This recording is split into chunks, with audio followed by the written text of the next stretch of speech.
7월 8일 오늘의 말씀은 예레미야 2장 1절에서 19절입니다.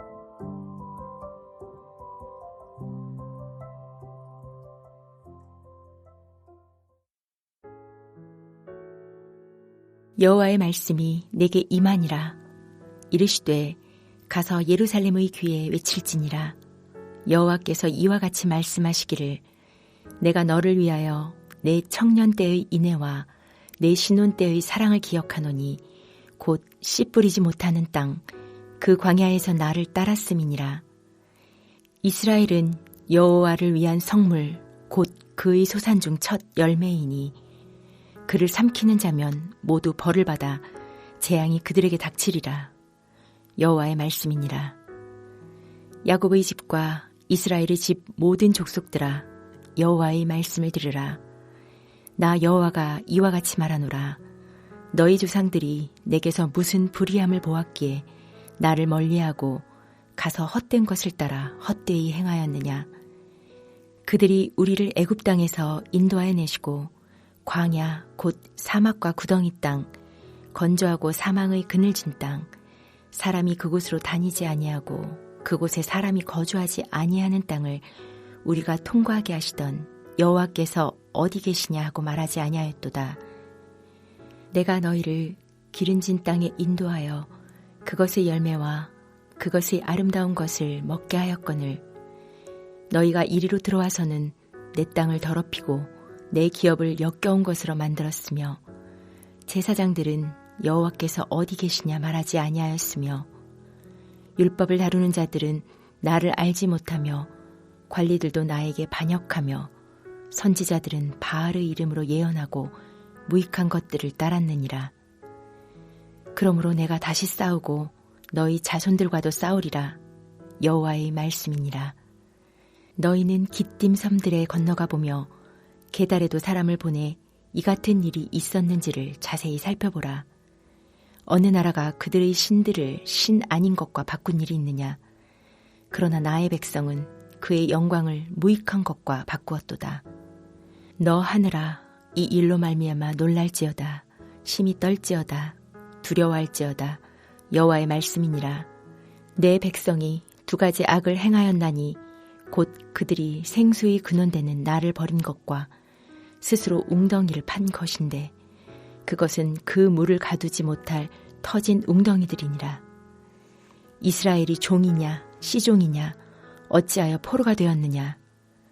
어린 사자들이 그를 향하여 부르짖으며 소리를 질러 그의 땅을 황폐하게 하였으며 그의 성읍들은 불타서 주민이 없게 되었으며 놉과 다바네스의 자손도 내 정수리를 상하였으니 내 하나님 여호와가 너를 길로 인도할 때 내가 그를 떠남으로 이를 자취함이 아니냐.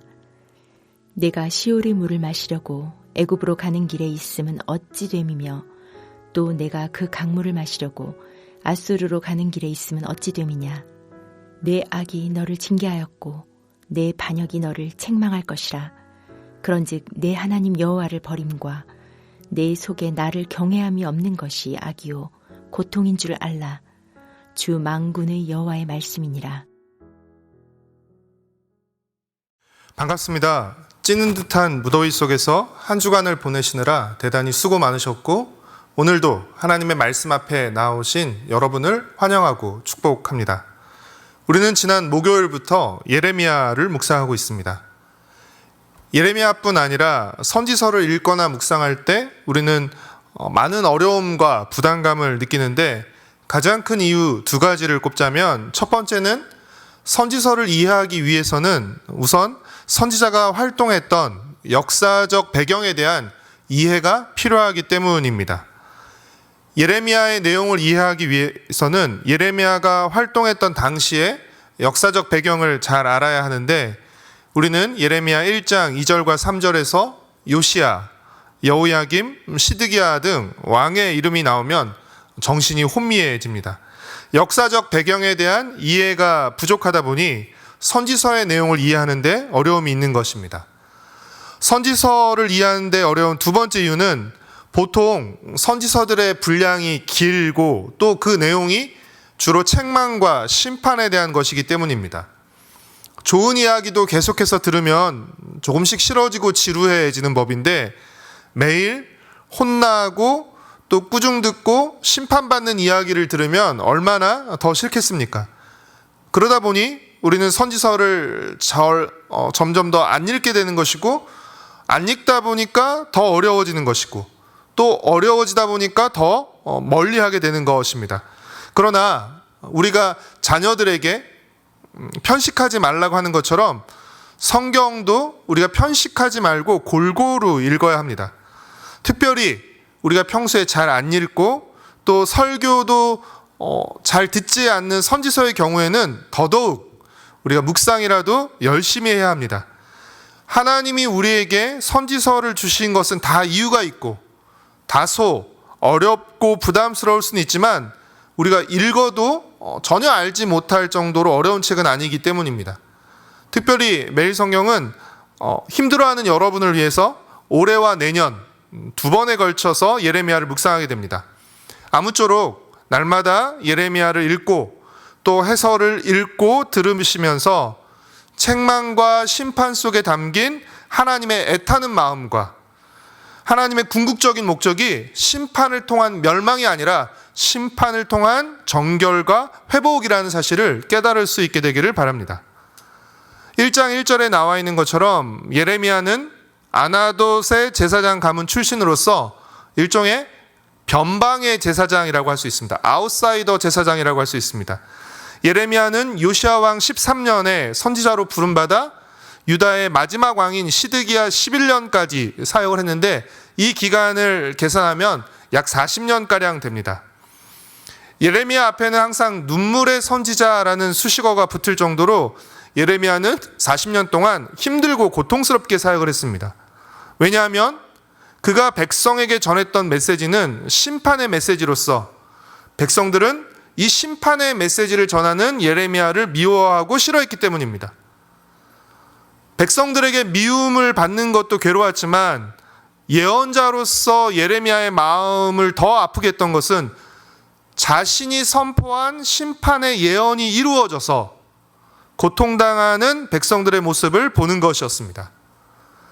예레미야는 유다가 영적으로 가장 어렵고 혼란한 시기에 심판의 메시지를 전했고 유다가 멸망하는 모습을 직접 지켜봐야 하는 눈물의 선지자였습니다.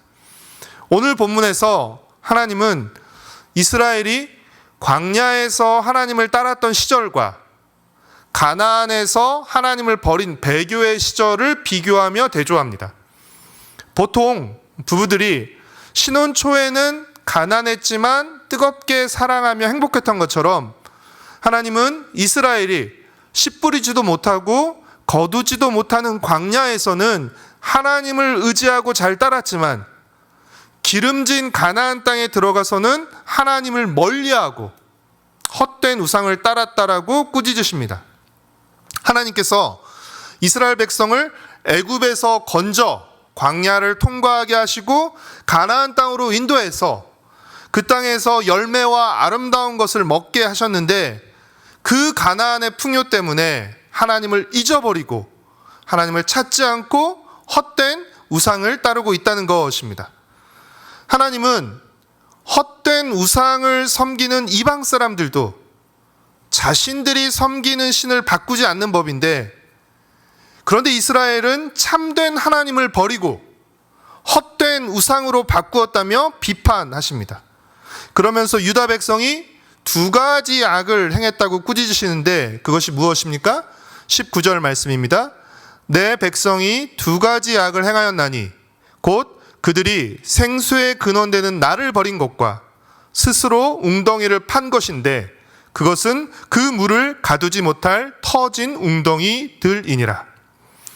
자신들을, 이스라엘 백성들을 가나안으로 인도하신 하나님을 버리고 헛된 우상을 따르는 것은 마치 무엇과 같다는 것입니까? 생수의 근원이신 하나님을 버리고 터진 웅덩이를 판 것과 같다는 것입니다. 아직 유다 백성들에게는 심판이 임하지 않았습니다. 그러나 예레미야는 그 심판을 기정사실화해서 14절에서 이스라엘이 어찌 포로가 되었느냐라고 묻습니다. 이스라엘이 포로가 된 까닭은 무엇입니까? 이스라엘이 약하고 바벨론이 강해서가 아니라 이스라엘 백성이 자신들을 인도하신 하나님을 떠나고 버렸기 때문입니다. 결과적으로 유다 백성의 멸망과 포로는 유다 백성이 자초한 것이라는 것입니다. 사랑하는 성도 여러분, 진정한 생수의 근원이신 하나님만이 우리의 모든 목마름을 해결해 주실 수 있으십니다. 하나님 아닌 다른 것은 터진 웅덩이와 밑빠진 독과 같아서 결코 우리의 목마름을 해결해 줄 수 없습니다. 우리를 더 갈증나게 만들고 우리를 더 황폐하게 만들 뿐입니다. 사랑하는 성도 여러분, 어렵고 힘든 시절에는 간절히 하나님을 찾고 의지했지만 살만해지고 넉넉해지자 하나님을 찾지 않고 나도 모르게 조금씩 하나님과 멀어지고 있지는 않습니까? 부와 풍요는 좋은 것이지만 그것이 하나님을 대신하고 그것 때문에 하나님과 멀어지게 된다면 그것은 나쁘고 악한 것입니다. 우리의 가장 어려운 순간에 우리를 돌보셨고 지금까지 우리를 인도하신 하나님을 잊지 않고 우리의 생수의 근원이신 하나님을 찾고 의지하며 끝까지 하나님을 따르는 복된 하나님의 사람으로 살아가길 축복하고 응원합니다. 기도하겠습니다. 사랑하는 주님, 죄 아래 또 사망으로 달려가던 우리를 불쌍히 여겨주시고 우리에게 찾아와 주시고 우리를 죄 아래에서 사망 아래에서 건지셔서 은혜 아래로 또 생명으로 우리를 이끌어 주심을 감사드립니다. 주님, 주님께서 지난 우리의 삶에 베푸셨던 은혜를 잊지 않게 하여 주옵시고 하나님, 우리의 형편에 어떠함에도 불구하고 늘 우리의 생수의 근원이 오직 하나님 한 분이심을 잊지 않고 고백하며 하나님을 붙들고 따르는 우리가 될 수 있도록 주님 은혜를 베풀어 주시옵소서. 주님께서 주신 복 때문에 주님을 멀리하는 어리석음을 범하지 않게 하여 주시고 주님이 우리 삶의 가장 큰 복과 또 가장 큰 능력과 은혜임을 잊지 않고 더욱더 주님을 사랑하고 뒤따르는 우리가 될 수 있도록 주님 은혜를 베풀어 주시옵소서. 내일은 우리 공동체가 함께 모여 예배드리는 복된 주일입니다. 주님, 우리가 함께 모여 예배 드릴 때 우리 예배를 받아 주옵시고 우리의 마음이 하나님으로 충만해지고 새로워지며 뜨거워질 수 있도록 주님 은혜를 베풀어 주시옵소서. 특별히 내일부터 여름 성경학교가 시작되는데 주님, 모든 부서마다 주님께서 은혜를 베푸셔서 정말 믿음으로 사는 것이 무엇인지 배우게 하시고 또 그것을 훈련하는 귀하고 복된 은혜의 시간들이 될 수 있도록 주님 역사하여 주시옵소서. 주님께 감사드리오며 예수님의 이름으로 기도드렸습니다. 아멘. 하늘에 계신 우리 아버지여, 이름이 거룩히 여김을 받으시오며 나라가 임하시오며 뜻이 하늘에서 이루어진 것 같이 땅에서도 이루어지이다. 오늘 우리에게 일용할 양식을 주시옵고 우리가 우리에게 죄 지은 자를 사하여 준 것 같이 우리의 죄를 사하여 주시옵고 우리를 시험에 들게 하지 마시옵고 다만 악에서 구하시옵소서. 나라와 권세와 영광이 아버지께 영원히 있사옵나이다. 아멘.